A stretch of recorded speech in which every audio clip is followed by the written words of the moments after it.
ஆச்சி மசாலா. எந்த சமையலும் ருசி தேடும் ரகசியம் 20 ரூபாய். லைகா புரொடக்ஷன்ஸ், பசங்க புரொடக்ஷன்ஸ் இணைந்து தயாரித்து ஜெயராம், ஊர்வசி நடிக்கும் பரிமளா அண்ட் கோ ஜூன் 5 முதல் திரையரங்குகளில். சம்மர் வந்தாச்சு. What's your plan for this holiday? எங்க கிட்ட விட்டுருங்க, நாங்க பாத்துக்கிறோம். GT Holidays, South India's #1 travel brand. AIADMK முன்னாள் அமைச்சர் CV சண்முகம் மாநிலங்களவை உறுப்பினர் பதவியை ராஜினாமா செய்ததை தொடர்ந்து வரும் 18ஆம் தேதி மாநிலங்களவை இடைத்தேர்தல் நடைபெறும் என தேர்தல் ஆணையம் அறிவித்துள்ளது. இத்தகைய சூழலில் தமிழ்நாட்டில் தமிழக வெற்றிக் கழகம் தலைமையிலான கூட்டணியில் இடம்பெற்றுள்ள அகில இந்திய காங்கிரஸ் கட்சிக்கு மாநிலங்களவை உறுப்பினர் இடம் ஒதுக்கீடு செய்யப்பட்டுள்ளது என தவிக கட்சி தலைவர் விஜய் தெரிவித்திருந்தார்.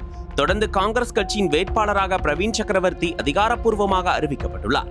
இந்நிலையில் தவிக, காங்கிரஸ், விசிக, IUML, CPM, CPI உள்ளிட்ட கட்சிகள் அடங்கிய தமிழ்நாடு சமூக நீதி முற்போக்கு கூட்டணியின் முதல் MP வேட்பாளராக தேர்ந்தெடுக்கப்பட்டதை பெருமையாகவும் பெரும் பொறுப்பாகவும் கருதுகிறேன். என் மீது நம்பிக்கை வைத்த ராகுல் காந்தி மற்றும் தமிழக முதலமைச்சர் விஜய்க்கு மனமார்ந்த நன்றி.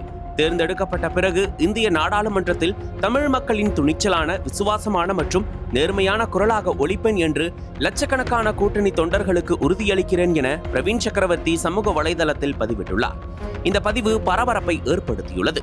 முன்னதாக இந்தியா கூட்டணி நடத்தும் ஆலோசனை கூட்டத்தில் திமுக பங்கேற்காது என அறிவித்திருக்கும் நிலையில் புதிதாக தமிழ்நாடு சமூக நீதி முற்போக்கு என்ற பெயரில் ஒரு கூட்டணி உருவாகிவிட்டதாக அவர் வெளிப்படுத்தியுள்ளது அரசியல் வட்டாரத்தில் பரபரப்பை ஏற்படுத்தியுள்ளது.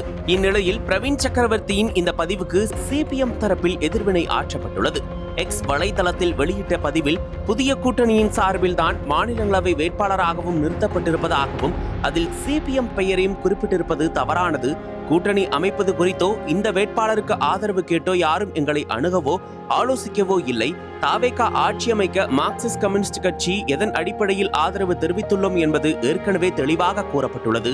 பிரவீன் சக்கரவர்த்தி அவர்களின் பதிவை அதிக பிரசங்கித்தனம் என்றுதான் சொல்ல வேண்டும் என்று தெரிவிக்கப்பட்டுள்ளது. அதனைத் தொடர்ந்து இந்திய கம்யூனிஸ்ட் கட்சி தரப்பிலும் தமிழ்நாடு சமூக நீதி முற்போக்கு கூட்டணியில் CPI உள்ளது என பிரவீன் சக்கரவர்த்தி பதிவிட்டுள்ளது முற்றிலும் தவறானது. இத்தகைய கூட்டணி அமைப்பது குறித்தோ மாநிலங்களவை தேர்தல் வேட்பாளருக்கு ஆதரவு கேட்டோ யாரும் எங்களை அணுகவில்லை என்று மாநில செயலாளர் வீரபாண்டியன் தெரிவித்துள்ளார். அனல் பறக்கும் செய்திகளை அப்டேட் செய்து கொள்ள நக்கீரன் களத்தை இப்பவே சப்ஸ்கிரைப் பண்ணுங்க.